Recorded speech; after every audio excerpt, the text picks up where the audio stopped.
when Mexico joined NAFTA. The country wanted to modernize, but just what would come after? Insurgent rebels took the South, the presidential candidate was killed. Investors pulled their money out and a crisis ensued.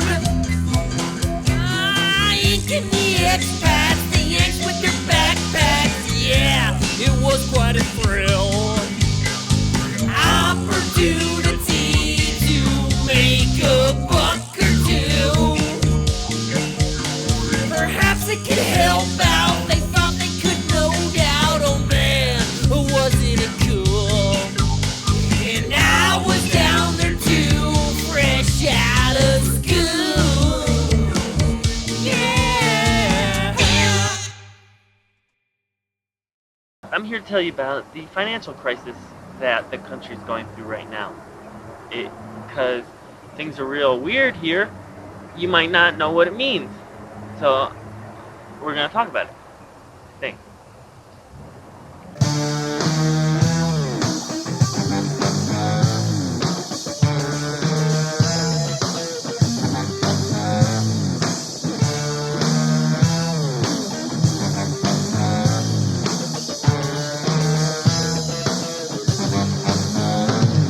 The beginning of 1994 started out with the Indian rebellion in the state of Chiapas to the south. We've been in somewhat of a civil war, although they don't say so, for the whole year. So then the PRI, which has been the PRI, which is the ruling party, has been in office for 65 years or so, and their official candidate was assassinated in March, and that wasn't good. Then what happened is that all these business guys were kidnapped. These two guys in particular, head of the biggest bank here, was taken kidnapped. Then later in the year, the general secretary of the PRI, the ruling power, was also assassinated. A lot of people said that, that there were people in the PRI itself had done it, because there's like infighting. It's not a stable political year. Meanwhile, all this is happening. It's the first year of NAFTA. So Mexicans are importing billions and billions of dollars worth of goods, more than they export. So Josh, you're asking, how can that be happening? If they're not exporting, how could they be importing so much? There were billions of dollars coming in the country in the form of foreign investment.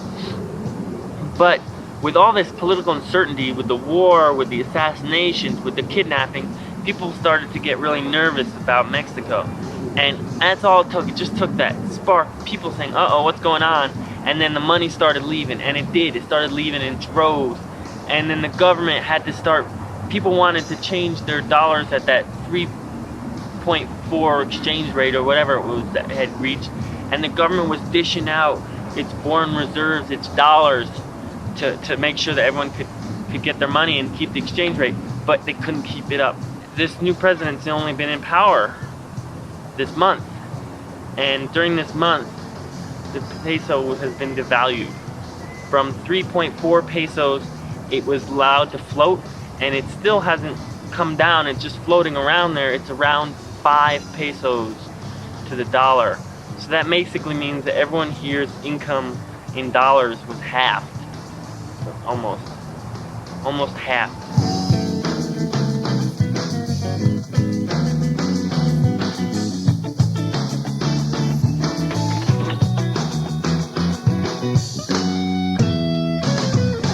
We're here at the Christmas season here at the American Chamber of Commerce. It's so festive. Here's our tree. You want to see our tree? Our tree's over there. I'll just move the camera person. As an Amcham employee, we have 2 big benefits. 3. One of which is the Christmas bonus. Mm-hmm. One of which is the annual Christmas party where they have like restaurants and food. They have restaurants. You go to a restaurant, you eat, you have a good time, they give out gifts, there's a lottery and you could win TVs or video thing. Yeah, it's a big boozing time of the year. The third big benefit of being an Amcham employee is you get your holiday turkey, your Christmas turkey. On Monday, we'll get that. It's a big frozen turkey. Normal Amcham employees will get a pretty good sized turkey, but the directors get a big turkey. That's disgusting. That's not true. It is. They get a bigger turkey. Where's that They voice? get a bigger turkey. That's not fair. It is true. That's not fair. One person and he gets a bigger turkey. Hey, I'm gonna invite my good friends like Miss Katie. You should have seen your mouth. That's great. I'll have her over for that turkey. I'm gonna have all my friends over. It'll be just like the night before Christmas. The whole Once Upon a Time, the Dickens story. You know what I'm saying? Yeah. Old Uncle Scrooge Joshua's having his buddies over for that hot festive. Anyway, come into economics. Mhm.